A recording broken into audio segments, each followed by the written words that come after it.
vital.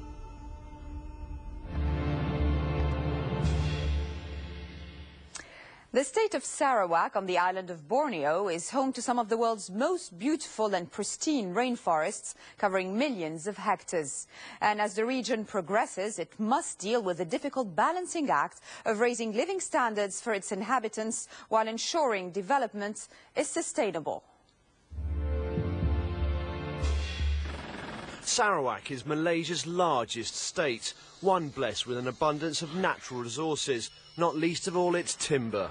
The state is a destination for many eco-tourists from Europe and Australia because of its lush and beautiful tropical rainforests. But lately the local administration has come under fire from some environmentalists over how it's managing those resources.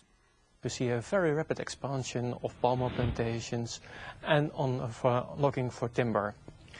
It's an area that is losing about 10% per year of all its peatland forest, the coastal rainforest areas, and also the inland forest areas are rapidly shrinking because of this logging, partly for timber, partly for palm oil expansion.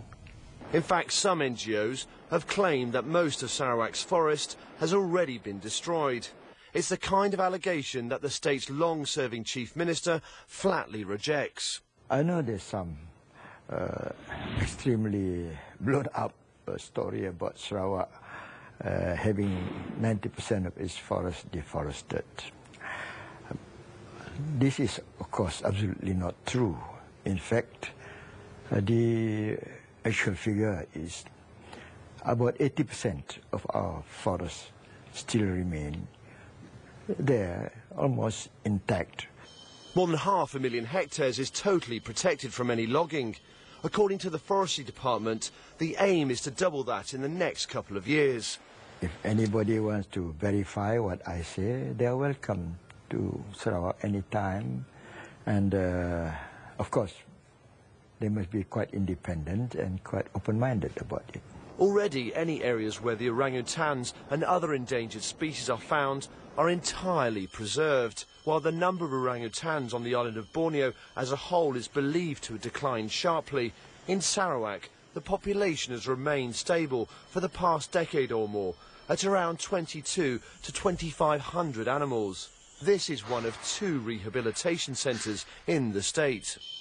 If at all it is possible, we want these wild animals that are captured, seized or whatever, to be put back in the wild again. Overseas volunteers pay a couple of $1,000s to come and work at this centre just outside the state capital, Kuching.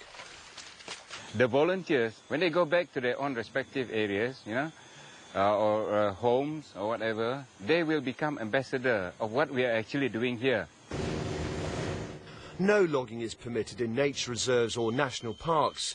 Even where it is permitted, the authorities say they only allow selective logging of individual mature trees and no clear cutting. Sarawak's authorities say they now set strict limits on the amount of timber that can be extracted each year, based on the calculations of the International Tropical Timber Organization, created under the auspices of the United Nations. The quota is what the ITTO deems sustainable, given replanting and natural regeneration.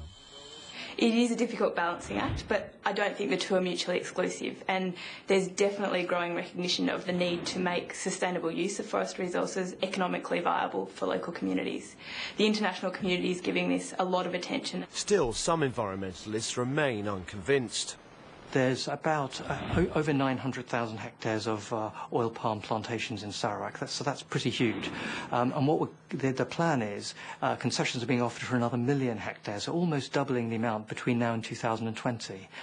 So this is a particularly alarming prospect because Sarawak is a highly biodiverse part of the world, as is most of Borneo. Sarawak's government says it doesn't cut any rainforest to plant palm oil, only using land like this, which was once cleared by local farmers using slash-and-burn methods. It's considered degraded forest, basically shrubs and stunted trees engulfed by vines.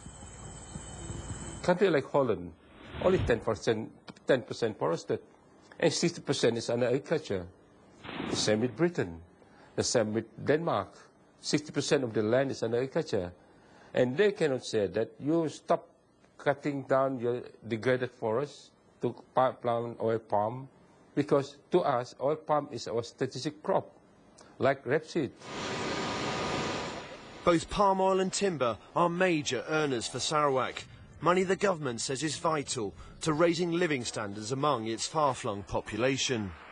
The government has been improving roads and other infrastructure in rural areas and trying to ensure children, even in the most remote areas, get an education. Ezra Urda did just that despite the challenges. He's a member of the isolated indigenous group, the Penan. The nearest secondary school from my kampong is Barrio. I have to go to Barrio. It takes 1 week walking through the jungle, up and down the valley and river. If it's raining, then we have to stop for 1 day or 1 night. It's very, very tough. He now earns a good living monitoring agricultural projects for the state government. Sarawak's authorities say that if the state is to raise living standards to match those in the rest of Malaysia, particularly for the indigenous groups, it must strive to find a balance between development and use of its natural resources, as well as conservation. Okay. Is the Chief Minister doing enough? I'll take a cheap shot and say no, he's not. No government ever does enough. Okay? From a conservationist perspective, I would say no government ever does enough. Let's do more.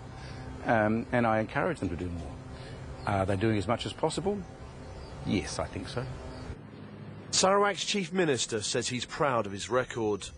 Today, not only do we have abolished poverty to the extent down to, in fact, nearly abolished, down to 5.3% from the 40% that I inherited when I became Chief Minister. But we have been able to upgrade the living standard, change the lifestyle, and create new generations of people who are gaining more and more accessibility into tertiary education and technical education.